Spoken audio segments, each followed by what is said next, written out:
Sometimes we think life will always be peaceful until someone in a position of power shows up and tries to take away everything you've worked so hard to build, just because they want it.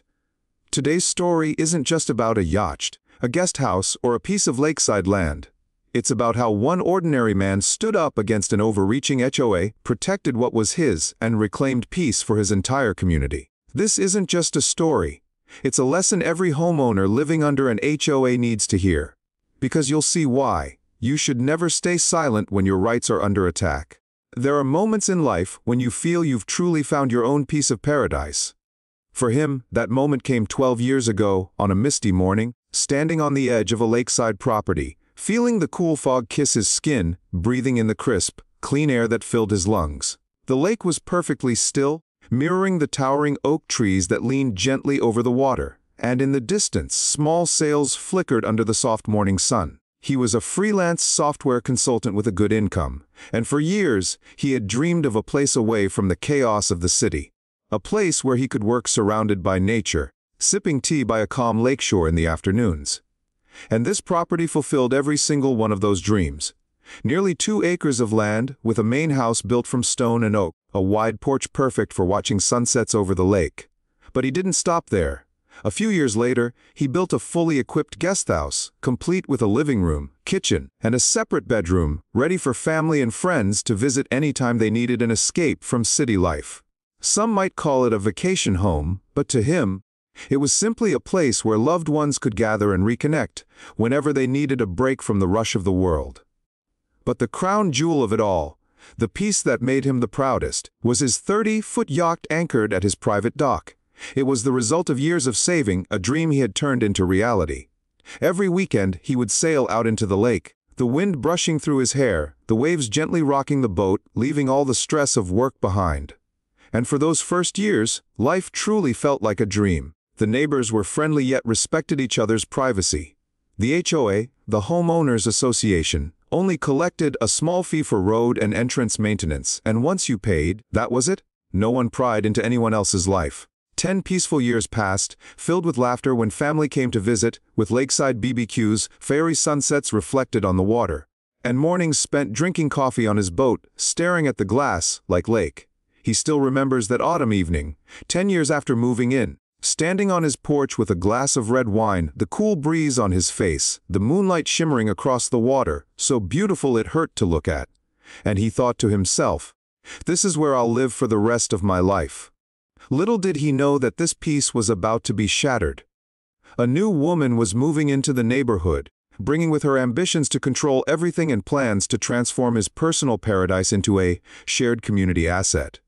For the luxury resort, she envisioned. But you know what? That is a story for tomorrow. Today, remember this: each of us has the right to protect our peace and the fruits of our hard work, no matter what storms may come. Because that storm, it began on a quiet April morning, when a new woman arrived in the lakeside community, carrying ambitions no one in the neighborhood could have ever imagined. Her name was Karen, a woman in her early 50s, with hair dyed a shade of golden brown, a face that always wore a confident smile. But if you looked closely, you'd notice that her eyes never truly smiled with her.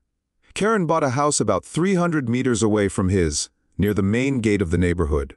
And within just a few months, she became the new president of the HOA. At first, he didn't care. To him, the HOA was nothing more than a formality, a small yearly fee to keep the roads paved and the entrance maintained. A simple payment so that everyone could use the roads without arguments about who should rake the leaves or clear the snow. But Karen didn't see it that way. She started attending every HOA meeting, making grand promises about turning this quiet lakeside community into a luxury resort destination. She spoke of paving new stone roads, planting decorative trees, building a community playground, renting out boats and vacation homes, and organizing large community BBQ events. It all sounded nice, and a few people nodded in agreement, especially young families who liked the idea of a playground for their kids. But he knew that everything came with a price. And with the way Karen spoke endlessly at those meetings, he could sense the scent of control, the ambition of someone who wanted to turn this place into her own little kingdom. He remained quiet, just observing, because for him, his home was still independent, his dock still private, and as long as he paid the road fees, no one had the right to interfere with the home, the guest house, and the boat he had spent his youth working hard to own. But Karen didn't stop there. She began sending emails to every resident, calling for sudden meetings, pushing everyone to sign off on community initiatives. Things only became truly tense when she started mentioning the management and optimization of underutilized assets within the community. Underutilized assets. His brow furrowed as he read those words. It didn't take a genius to realize she was talking about his independent guesthouse and his boat. The same guesthouse he used for family or let close friends stay in when they needed a weekend retreat. He had never rented it out commercially and never allowed strangers to wander in and out. It was his privacy, his dream. Not something to be turned into a community asset. You know, sometimes it's the smallest signs, the look in someone's eyes, the whispers you catch behind your back, the curious glances from neighbors, that warn you a storm is coming, even when the skies are still blue. Karen began approaching every resident, even the elderly neighbors who had lived by the lake for years. She promised them that if they allowed the HOA to manage their guesthouses and docks, the HOA would share profits from rentals, increasing property values for everyone, turning the lakeside community into a sought-after vacation destination. Younger residents, or those looking to boost their retirement funds, began to find this idea tempting. A few older neighbors, the same ones who once sipped tea with him on his porch, started making vague comments like, "You should consider it too. If the community grows, we all benefit." But for him, not everything was worth trading for money. He had worked tirelessly to build this private haven, and no one had the right to turn his dream into a tool for someone else's ambition. Then, on a quiet Tuesday morning, as he sipped his coffee by the lake, watching the gentle ripples shimmer under the sunrise, a black car pulled up to his gate. The mail carrier stepped out, handing him a thick envelope embossed with the HOA logo, giving him a look that seemed to say, "Don't ask me anything, I'm just the messenger." He stood there silently, staring at the envelope in his hand as a breeze passed by, making the letter flutter slightly. His instincts told him that the peaceful life he had built over the last 10 years was about to face a harsh trial. Tomorrow, he would open that envelope, and that would be the moment when the battle to protect his dream would begin. The next morning, he made himself a hot cup of coffee, breathing in the comforting aroma as he prepared to open the thick letter from the HOA sent by Karen. The first line made him read it 3 times. Under the Community Asset Enhancement Program, the HOA requires you to hand over all keys to your guesthouse and yacht within 30 days for inspection, evaluation, and inclusion in the community rental plan to increase property values for all lakeside residents. His heart pounded. His grip on the letter tightened. A dry laugh escaped his lips as disbelief washed over him. They wanted the keys to his guesthouse and yacht for the community.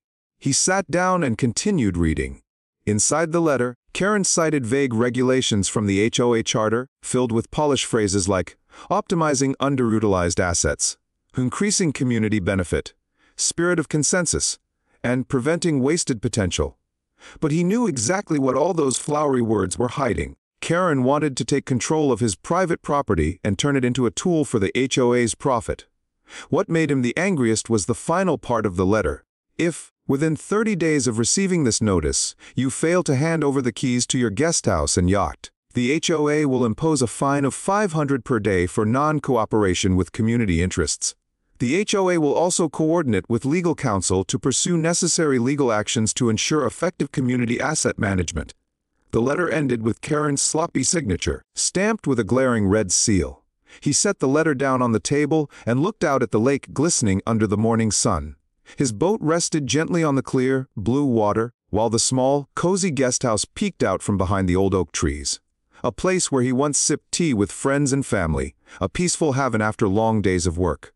And now, Karen wanted to turn it into community property. He wasn't the type to seek conflict or trouble, but he knew one thing: if he gave in now, he would lose everything.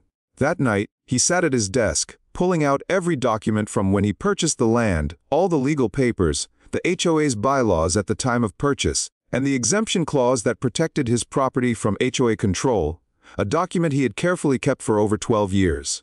Each line, each red seal on those papers, felt like silent warriors standing behind him. He knew Karen was forcing him into a legal battle. But this time he wasn't going to back down. The following morning, he walked into the HOA office, carrying a thick stack of documents, and knocked on the door of the meeting room where Karen was sitting with several board members. Karen looked up at him with a confident smile. "Oh, you're here to turn in the keys on time, aren't you?" He placed the stack of documents firmly on the table, meeting her eyes calmly. "I'm here to inform you that my property is not under HOA jurisdiction, and I will not be handing over anything." Karen froze for a moment, then let out a cold laugh. "You think you can go against this community? I suggest you cooperate to avoid unnecessary trouble." A smirk formed on his lips. "Unnecessary trouble. If you want to fight, I'm ready." Karen's eyes narrowed, her hand tightening around her pen, her voice icy. "Then be ready to receive your daily fines." He turned and walked out, the other board members watching him with a mix of worry, curiosity, and fear in their eyes. The battle had begun. And this time, he was determined to protect his freedom and his property from the reckless ambition of Karen and the HOA. The HOA meeting took place on Friday evening, inside a small community room by the lakeside, where the soft yellow lights fell onto a long oak table, once the setting for simple discussions about road clearing, tree trimming, and fixing the neighborhood gate. But tonight, the air was heavy, like a storm about to break. Karen sat at the head of the table, her face carefully made up, her dark blue blazer making her look more serious and more powerful than ever. Beside her were two OA board members, exchanging glances as if waiting for signals from their HOA queen. He walked into the room, legal documents in hand, scanning the faces of the scattered residents, eyes filled with curiosity, doubt, and quiet fear. Karen tapped her fingers on the table, her voice clear and firm. "Let's begin. I want to remind everyone that there are only 14 days left. If you do not turn over the keys to your guest house and your yacht to the HOA, we will begin imposing a fine of $500 per day." She paused, locking her cold gaze on him. "And the HOA has the right to pursue legal action to protect the community's interests, including forced repossession if necessary." The room fell into a tense silence. An elderly woman in the corner took a sharp breath. A middle-aged man looked at Karen, then back at him, clearly unsure whose side he should be on. He took a deep breath, stepped forward, and spoke calmly. "Karen, you know very well that when I bought this land, I signed an agreement with a clear clause exempting my private property from HOA control. I owe the HOA no rights to manage my property, including my guest house and my yacht." He held the documents high, turning slowly so everyone could see. "These are notarized copies proving that the HOA has no right to demand my keys or to place my property in any rental program." Karen crossed her arms and gave a cold smile. "Old rules. Times change.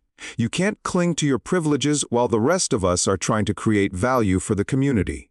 He let out a cold laugh. "Creating value for the community by stealing private property, is that it?" Karen slammed her hand on the table. "Nuff! I will not waste time debating this.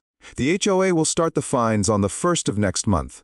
$500 a day until you comply." A wave of whispers swept through the room. A young man raised his hand. "Wet, Karen. Do we really need to go this far? I don't think the HOA should be forcing a resident to hand over their personal property." Karen snapped her head around, her eyes sharp as knives. "If you don't want your property value to drop because your neighbor refuses to cooperate, you are free to leave this meeting." The whispers grew louder. Some residents began murmuring among themselves, glancing at Karen with growing discomfort. A woman looked at him and nodded slightly, a quiet sign of support. Karen sat up straighter.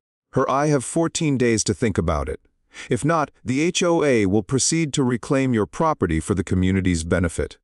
He smiled, calm but ice cold. "Karen, you've just made the biggest mistake of your life." Karen froze for a second before lowering her hand and announcing the meeting was over.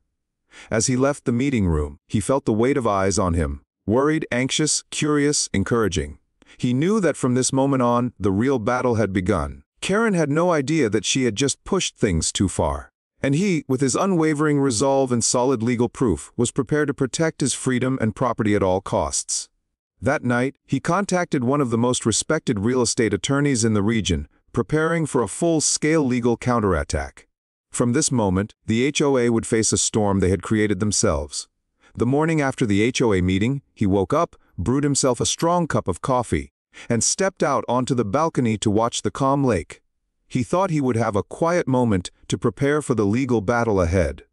But when he looked down the road in front of his house, he saw a black SUV parked right at his gate. Inside the vehicle, a man in a security uniform with the HOA badge sat, wearing dark sunglasses, holding a camera, constantly lifting it to snap pictures of his house, his yacht, and the guest house.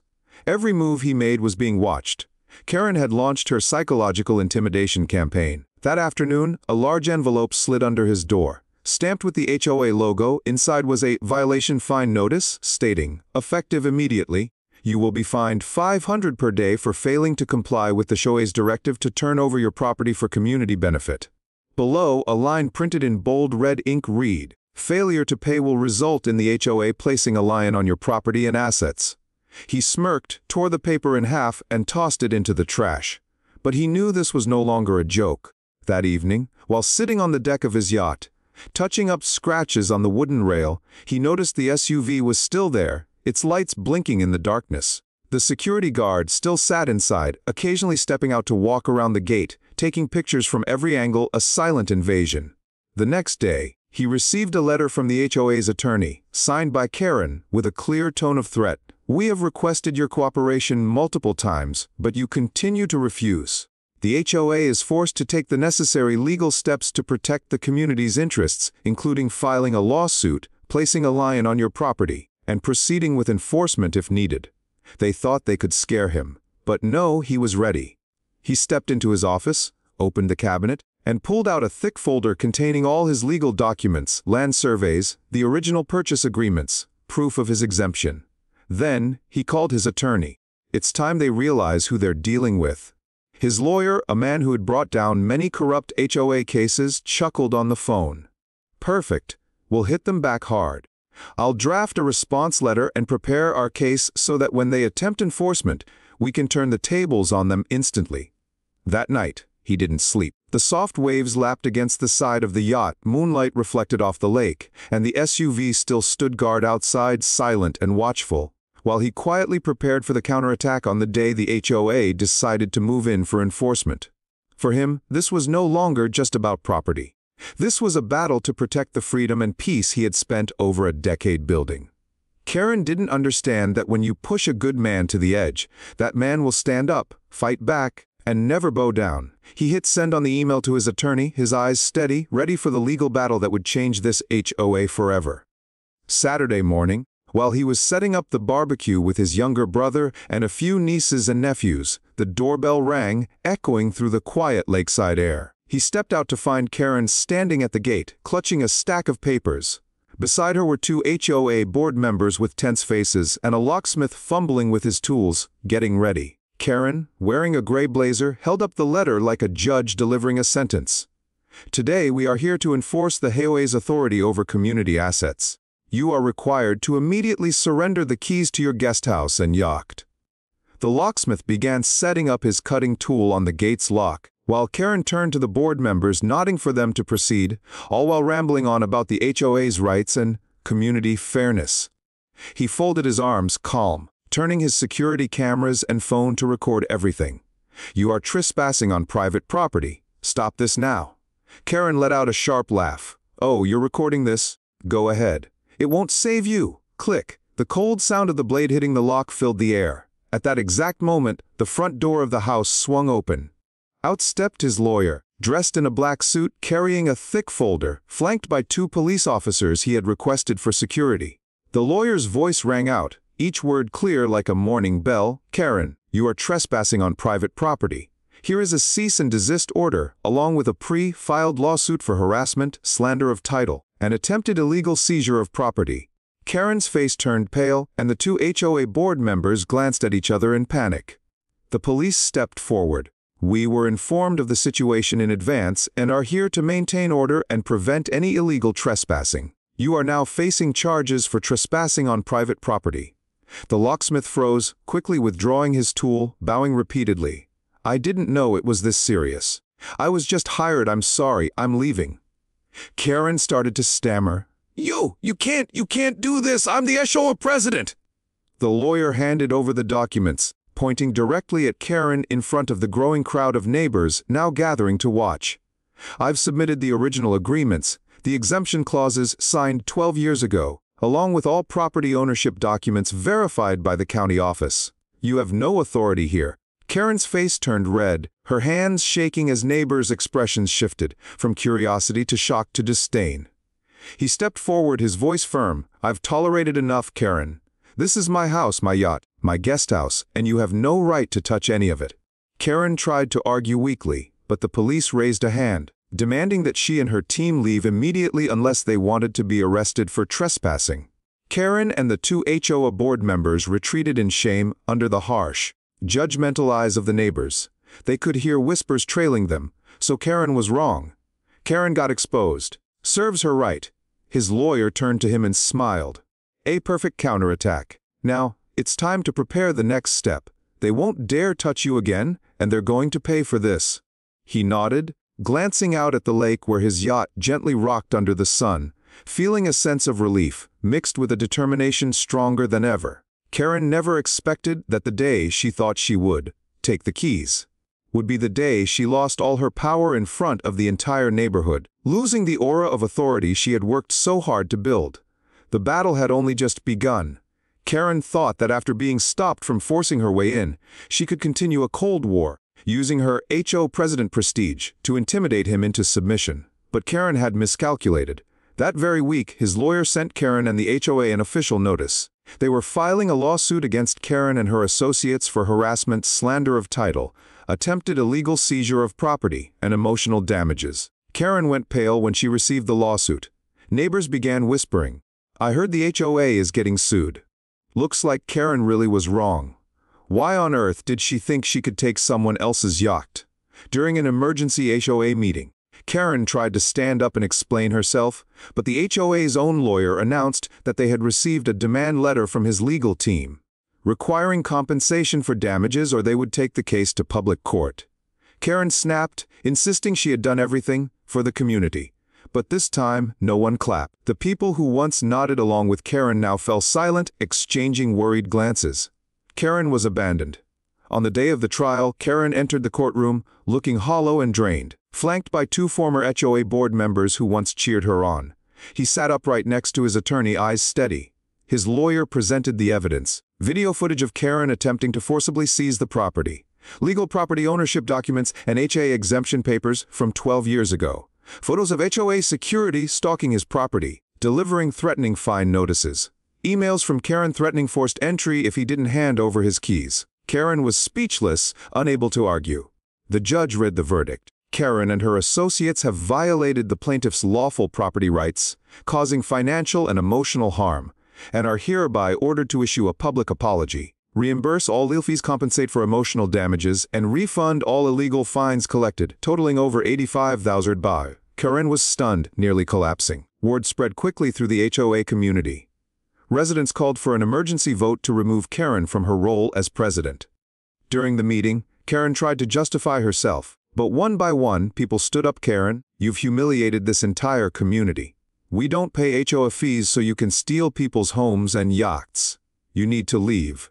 Karen was removed on the spot. As she left the meeting, she was no longer the powerful president, but a disgraced woman, afraid, angry, and unwelcome in the eyes of everyone she passed. In the months that followed, Karen and her two accomplices were forced to sell their cars, slash expenses, and make installment payments to cover the damages. Neighbors whispered, "Karen's going bankrupt. I hear? She deserves it for being so greedy." Even at the grocery store, people pointed at her. At the lake, she couldn't lift her head, and her children were teased at school. The woman who once demanded the keys to someone else's guest house and yacht now had to skip meals and sell off her belongings to pay her debts. As for him, after the victory in court, he sat on his yacht, feeling the cool breeze off the lake while watching the sunset, finally at peace. His lawyer smiled. "You know, the HOA will think twice before overstepping again. This is a lesson for the entire community." He simply nodded, eyes fixed on the calm shoreline. Justice always exists. You just have to be brave enough to stand up for it. Karen lost. The new HOA was forced to apologize, pay damages, and he kept his rights and earned the respect of his neighbors. It was a lesson for those in power who think they can take whatever they want simply because they feel entitled. After all the chaos, the lake in front of his house returned to its calm, familiar state. In the mornings, he would brew his coffee and sit on the porch, watching the sunlight glint off his yacht. There were no more threatening letters, no security cars lurking outside, no prying eyes from Karen or anyone else. He thought back to those early days when he first moved here, believing it would be his sanctuary away from the noise of the world. Karen's greed had turned that peaceful life into a battle. Yet through that battle, he learned something crucial. Never stay silent when your rights are being violated, no matter if the violator wears the title of president, waves around vague bylaws, or tries to force compliance with hollow moral lectures.